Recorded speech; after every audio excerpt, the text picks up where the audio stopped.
یہ حضرت حزقیل علیہ السلام کی قوم کا ایک بڑا ہی عبرت خیز اور انتہائی نصیحت آمیز واقعہ ہے جس کو خداوند قدوس نے قرآن مجید کی سورۃ بقرہ میں بیان فرمایا ہے۔ حضرت حزقیل علیہ السلام کون تھے؟ یہ حضرت موسیٰ علیہ السلام کے تیسرے خلیفہ ہیں جو منصب نبوت پر سرفراز کیے گئے۔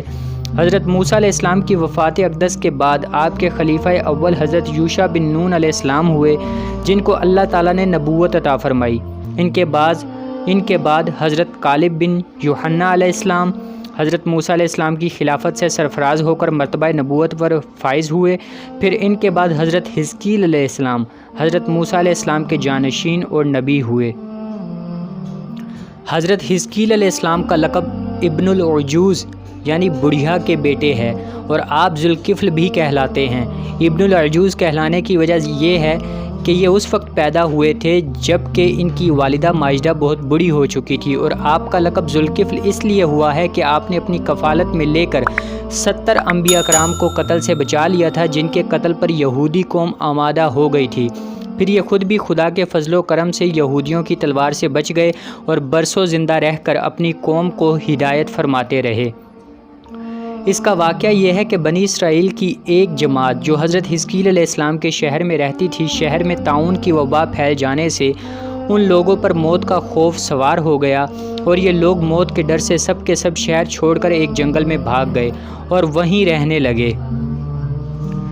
تو اللہ تعالیٰ کو ان لوگوں کی یہ حرکت بہت زیادہ ناپسند ہوئی، چنانچہ اللہ تعالیٰ نے ایک عذاب کے فرشتے کو اس جنگل میں بھیج دیا جس نے ایک پہاڑ کی آڑ میں چھپ کر اور چیخ مار کر بلند آواز سے یہ کہہ دیا کہ موتو یعنی تم سب مر جاؤ، اور اس مہیب اور بھیانک چیخ کو سن کر بغیر کسی بیماری کے بالکل اچانک یہ سب کے سب مر گئے، جن کی تعداد تقریباً 70,000 تھی۔ ان مردوں کی تعداد اس قدر زیادہ تھی کہ لوگ ان کے کفن و دفن کا کوئی انتظام نہیں کر سکے، اور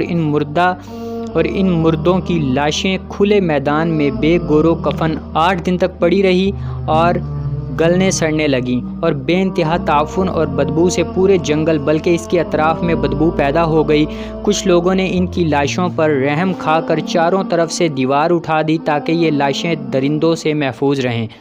کچھ دنوں کے بعد حضرت حزقیل علیہ السلام کا اس جنگل میں ان لاشوں کے پاس گزر ہوا تو اپنی قوم کے 70,000 انسانوں کی اس موت ناگہانی اور بے گور و کفن لاشوں کی فراوانی دیکھ کر رنج و غم سے ان کا دل بھر گیا، آبدیدہ ہو گئے اور باری تعالیٰ کے دربار میں دکھ بھرے دل سے گڑ گڑا کر دعا مانگنے لگے کہ یا اللہ، یہ میری قوم کے افراد تھے جو اپنی نادانی سے یہ غلطی کر بیٹھے کہ موت کے ڈر سے شہر چھوڑ کر جنگل میں آ گئے۔ یہ سب میرے شہر کے باشندے ہیں، ان لوگوں سے مجھے انس تھا اور یہ لوگ میرے دکھ سکھ کے شریک تھے۔ افسوس کہ میری قوم ہلاک ہو گئی اور میں بالکل اکیلا رہ گیا۔ اے میرے رب، یہ وہ قوم تھی جو تیری حمد کرتی تھی اور تیری توحید کا اعلان کرتی تھی اور تیری کبریائی کا خطبہ پڑھتی تھی۔ آپ بڑے سوز دل کے ساتھ دعا میں مشغول تھے کہ اچانک آپ پر یہ وحی اتر پڑی کہ اے حزقیل علیہ السلام، آپ ان بکھری ہوئی ہڈیوں سے فرما دیجئے کہ اے ہڈیوں، بے شک اللہ تعالیٰ تم کو حکم فرماتا ہے کہ تم اکٹھے ہو جاؤ۔ یہ سن کر بکھری ہوئی ہڈیوں میں حرکت پیدا ہوئی اور ہر آدمی کی ہڈیاں جمع ہو کر ہڈیوں کے ڈھانچے بن گئے۔ پھر یہ وحی آئی کہ اے حزقیل علیہ السلام، آپ فرما دیجئے کہ اے ہڈیوں، تم کو اللہ کا یہ حکم ہے کہ تم گوشت پہن لو۔ یہ کلام سنتے ہی فوراً ہڈیوں کے ڈھانچوں پر گوشت پوست چڑھ گئے۔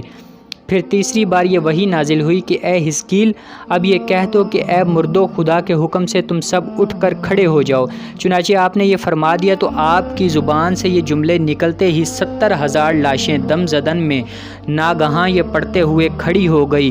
کہ سبحانک اللہم و بحمدک لا الہ الا انت۔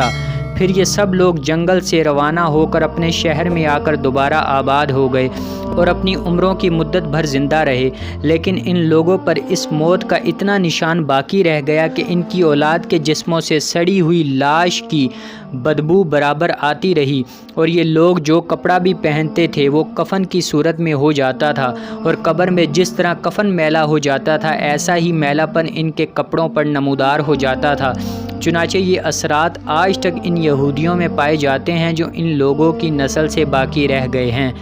یہ عجیب و غریب واقعہ قرآن مجید کی سورۃ بقرہ میں خداوند قدوس نے اس طرح بیان فرمایا ہے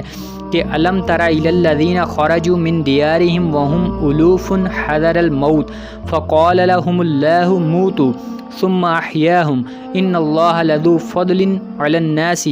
ولکن اکثر الناس لا یشکرون۔ یہ پارہ نمبر 2 اور سورۃ بقرہ کی آیت نمبر 243 ہے۔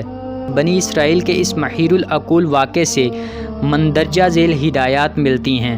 آدمی موت کے ڈر سے بھاگ کر اپنی جان نہیں بچا سکتا، لہٰذا موت سے بھاگنا بالکل ہی بیکار ہے۔ اللہ تعالیٰ نے جو موت مقدر فرما دی ہے وہ اپنے وقت پر ضرور آئے گی،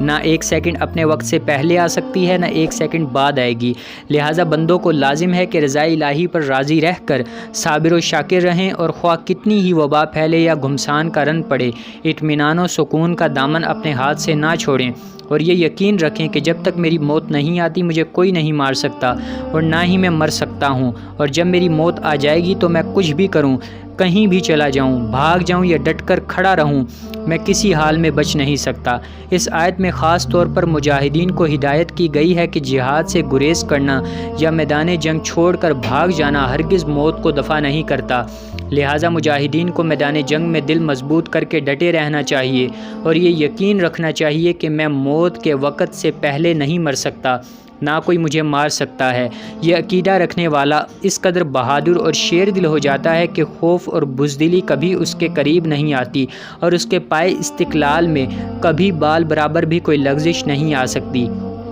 اسلام کا بخشا ہوا یہی وہ مقدس عقیدہ ہے کہ جس کی بدولت مجاہدین اسلام ہزاروں کفار کے مقابلے میں تنہا پہاڑ کی طرح جم کر جنگ کرتے تھے، یہاں تک کہ فتح مبین ان کے قدموں کا بوسہ لیتی تھی، اور وہ ہر جنگ میں مظفر و منصور ہو کر اجر عظیم اور مال غنیمت کی دولت سے مالا مال ہو کر اپنے گھروں میں اس حال میں واپس آتے تھے کہ ان کے جسموں پر زخموں کی کوئی خراش بھی نہیں ہوتی تھی، اور وہ کفار کے دل بادل لشکروں کا صفایا کر دیتے تھے۔ شاعر مشرق نے اس منظر کی تصویر کشی کرتے ہوئے کسی مجاہد اسلام کی زبان سے یہ ترانہ سنایا ہے کہ ٹل نہ سکتے تھے اگر جنگ میں اڑ جاتے تھے، پاؤں شیروں کے بھی میدان سے اکھڑ جاتے تھے، حق سے سرکش ہوا کوئی تو بگڑ جاتے تھے، تیگ کیا چیز ہے ہم توپ سے لڑ جاتے تھے، نقش توحید کا ہر دل پہ بٹھایا ہم نے، زیر خنجر بھی یہ پیغام سنایا ہم نے۔